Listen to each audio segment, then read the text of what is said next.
Our next button we have on the tool is the placement for plants, items like stones and things like that that we want to scatter throughout our environment. We can load those through here.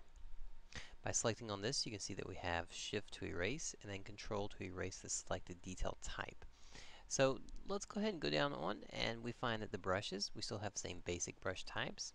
Down in our settings, we have the brush size, we have our opacity, and our target strength. So pretty straightforward, same kind of setup as before. We're going to go ahead and go into our details for our objects, and we're going to go in and say Edit Details, and we can do two things. One, add a grass texture or add a detail mesh. The mesh might be something like a rock or stones, things like that. And the grass texture would be a billboard sprite, something like a flower or a strands of grass that we want to use. So let's start off with the Add Grass texture. Using the Add Grass texture, we have a detail texture that we can load in. So we'll go ahead and go in, we'll find a detail texture. We've got a couple in here that we can use. We'll select on the grass 2.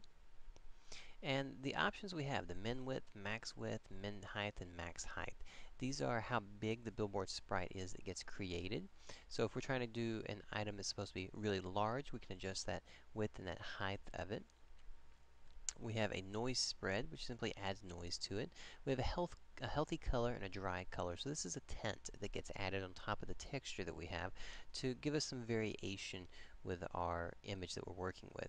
And we also have a billboard that we can use. So we're saying, do I want it a billboard, yes or no? And yes, I do. The billboard allows it to follow the camera as the player moves. This is going to help in creating that illusion that there's more of a fullness to the environment than there actually is. So with those base settings as they are, we'll go ahead and do Add. This adds it to the detail. And before we actually use it, let's go ahead and just grab one more item up. We have an Add Grass texture, and we're going to add one more. We'll do the first grass. And we're going to change these up a little bit this time. For the min width, we'll say a 2. And for the height, we'll say 4. We'll go 2 and 4. The noise spread, we'll go ahead and set this up to about a 0.5. The healthy color, we're going to turn this a little bit different so we can see some of the more major changes. There we go. And we'll also set this one to a non-billboard. We'll add that in there. There's our grass 2 and our grass 1. Let's go ahead and zoom in. Let's take our brush and let's just make this a little bit smaller. We don't want to be placing huge areas of grass. And with the grass 2, we'll left click. You can see inside the viewport, it creates the grass for us. If we change our opacity, it changes out the amount of grass that's applied. And we'll take that for somewhere around a 0.5. The next one, and as we do this, just so you can see, this grass is going to be following me as I rotate. This way it creates that illusion that there's more of a fullness to it than there actually is. Now if we go in here with the grass and apply this one,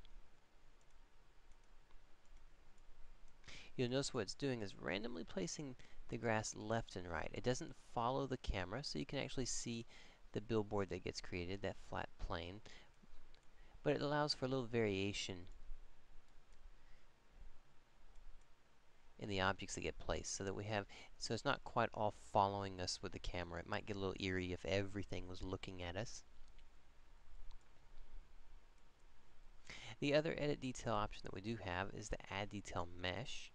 If we go into the Add Detail Mesh, this allows us to add in a game object. Currently, the only object that we have is the palm. We can go ahead and select on that one.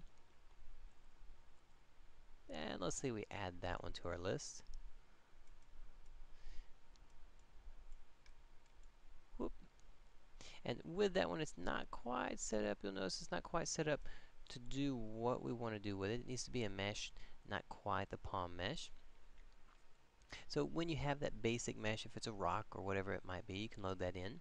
Now if you do load in an object that you don't really want, again you can go back to your edit option and you can just simply remove the item from that list. And with that, we've been able to place the grass and detail objects in our scene. And the last setting that we're going to look at is our settings option. We'll look at that next.